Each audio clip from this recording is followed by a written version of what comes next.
morning, welcome. Let's talk about some of the stories that we covered on this week's ThreatTraq. I'm here with Jim Clausen. How are you doing, Jim? Good.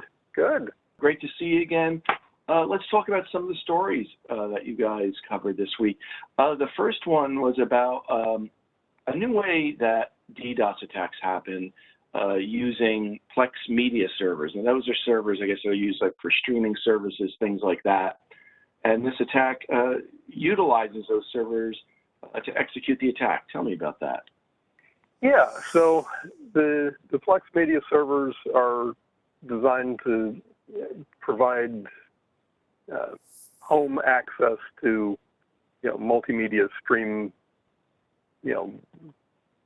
shows, stream videos or whatever, music, and they can be exposed to the internet and used for reflection denial of service attacks, where a small amount of traffic is sent to the device and it generates a much larger amount of traffic directed at some other device trying to shut it down. So it really magnifies the attack, right? Is what it magnifies the attack, exactly. And we've seen these kinds of attacks using a number of other services over the years. This is just the latest in a long line of these attack vectors that we've encountered. So what does this mean for folks out there? How do they protect themselves against an attack like this or other similar ones? What advice can we give them? The best advice I can give is, if you've got a home router and you've got a Plex server inside your home network or inside the an enterprise network, is at the perimeter, don't allow access to this device. This device should be serving up this, multimedia traffic, streaming traffic, just to devices on your local network. So if it doesn't need to be exposed to the internet, don't expose it to the internet. Have firewall rules there that don't allow inbound traffic from the internet to reach this device. Then it can't be used to amplify and cause denial of service attacks outbound. Well, we give that advice a lot. It seems like almost every week, talking about not exposing devices or services to the internet. Let's talk about your story next, which was about some malware that's targeting supercomputers. Tell me about it. Yeah, this is a new malware sample that I hadn't seen before, that is at present seems to be currently targeting high-performance computing clusters, but it has the potential to attack a wide variety of systems because OpenSSH is the secure shell service, is now available on a wide variety of systems, not just Linux, not just supercomputers, but even your Windows 10 desktop system can now run an SSH server. And so this could potentially spread beyond the high-performance computing to a lot of other systems. So what do we want to tell people is the best way to protect themselves from an attack like this? It appears that the attackers are using stolen credentials to spread, finding credentials and then SSHing into a vulnerable server using these stolen credentials.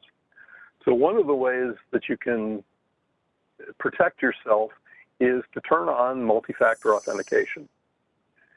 If it isn't just simply username and password, but if you have to have, some sort of token, on your smartphone or whatever, as an additional factor in authenticating, that will protect you against a lot of these types of attacks.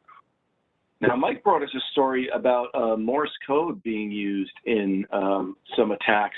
I don't think he's talking about that, what do they call it, the little teletype devices are now considered IoT devices. So what was it about? How did Morse Code get involved in an attack? Well, this was just a malicious, it was masquerading as an invoice, I think. I don't remember exactly. But was actually a web page that had JavaScript embedded in it, and it was obfuscating the payload, hiding the malicious payload. Other malware we've seen will obfuscate the payload, converting it into hexadecimal or base 64 encoding, which are pretty common encodings in computers these days.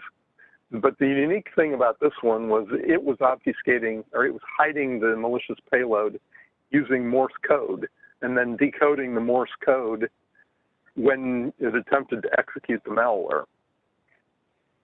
So it was an obfuscation technique that I have never seen before, and I've been analyzing malware for more than 15 years. So this is interesting. Well, it seems like even if it's not Morse code, the attackers are always going to have some new trick up their sleeve when it comes to this.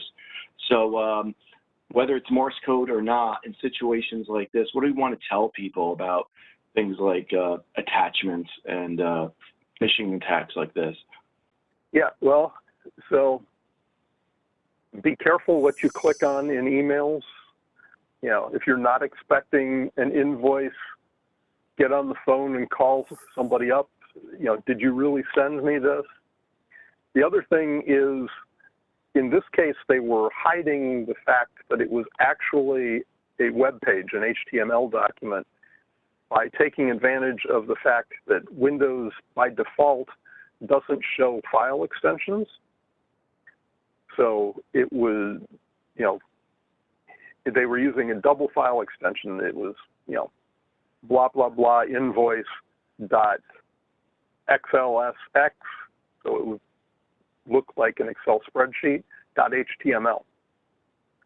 And the .html by default in Windows gets hidden, so it would just look like a .xlsx file, or just an Excel spreadsheet. So one of the things you can do is, in Windows, you can tell it to show all of the extensions. You open up the little file icon, and you go to there's a view menu there, and from that view menu, you can tell it to show file name extensions, and I also like to have it show hidden items. Yeah, when you guys mentioned that in the story, as a matter of fact, I went in my laptop here and did those things to show extensions and hidden files. So it's really good advice. Well, listen, Jim, thanks for all that. And if you out there, thank you for watching. If you want to hear great advice like this every week, please like and subscribe below. And if you want to take a deeper look into any of these stories, click on the playlist below. And we'll see you next time.